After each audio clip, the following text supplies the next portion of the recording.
One of the great honors and privileges of my life here at Kensington is to have a front row seat to watch Jesus transform lives. Someone's going down one particular path and they meet Jesus, and all of a sudden they start heading down another plan for their life, or they're in darkness and they experience the light of Jesus, and there's hope that's restored to their hearts and their minds and their souls. That's really why we exist here at Kensington, to be a community rooted in Jesus, watching Jesus work and transform lives. And so this year, I invite you to make a year-end Christmas gift to Kensington. And as you do that, you know that you're investing and supporting a community that Jesus is changing lives. We're going to watch a story right now, a new friend of mine, Hunter. And as you look at this story and listen to it, you will see the transformative power of Christ in a life. When you give, that's what we're giving to. It's an intense sadness that doesn't seem like it'll go away. It comes in waves. At its worst, I say it's like a tsunami.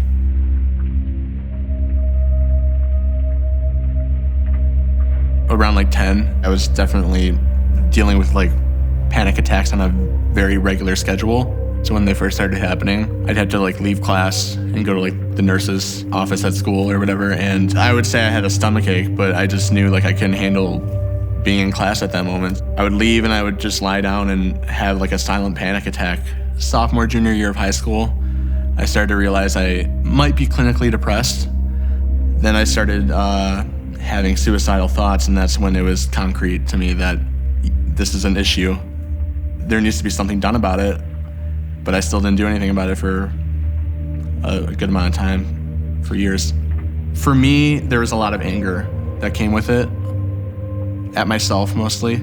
Like, why am I like this? Why? And then it's just kind of like a cycle after that. Like, why am I like this? And it's just dark thoughts. Like, there's not a lot of, you can't really notice the brightness in the world, honestly. Self-harm is more of like a physical distraction, I guess, maybe.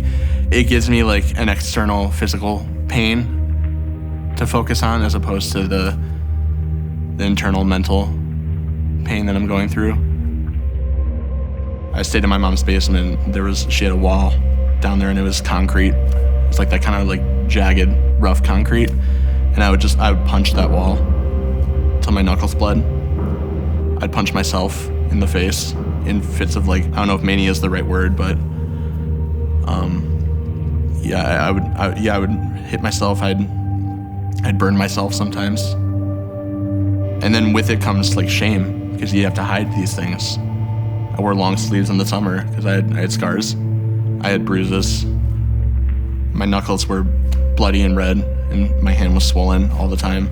So I had to hide these things. And so that with that came shame, which then made things worse.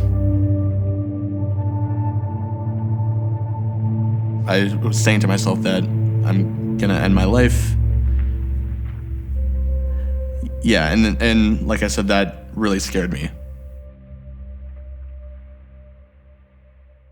I didn't want to worry anyone, honestly. I never want to be a burden. So I think that's a part of it as well. I eventually started going to therapy. I got put on medication. And both of them really helped me a lot. I'm not currently in therapy. I got discharged recently, earlier this year. I'm not on medication either. While I was going through this, I was an atheist. I didn't believe in God at all. It wasn't that I didn't want to believe in God. I just really couldn't at the time. I met the love of my life, Tori. Her family was very involved in their church, and they all sang there. They're all very musically talented. So I started going to her church just to see her sing. I was really adamant that was all it was, though. Like I said, I was very stubborn with this. I would always feel this like kind of this pull when they were doing their worship at their church, and I fought it every time. I held back. I didn't give in. Like I said, stubborn. Very proud.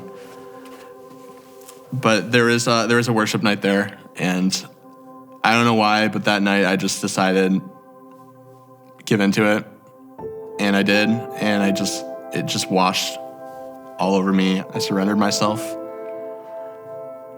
and I knew immediately what it was, and I knew it was Christ working in me, and I realized that I needed Him in my life. So I started going to church for church. We were like window shopping, different churches, bouncing around, and we landed on Kensington. Tori's sister came here, so we've just followed her.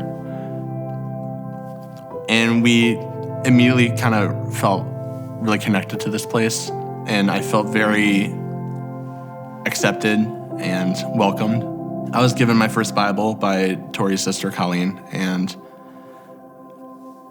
it took me a while to pick it up, honestly, because it's daunting. It's a big book.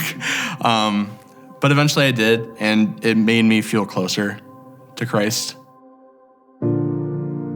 Worship, it's when I feel most connected. The emotions I feel, honestly, it's overwhelming. Nothing really else matters when I'm worshiping. I don't really pay attention to those around me. I'm just paying attention to Him.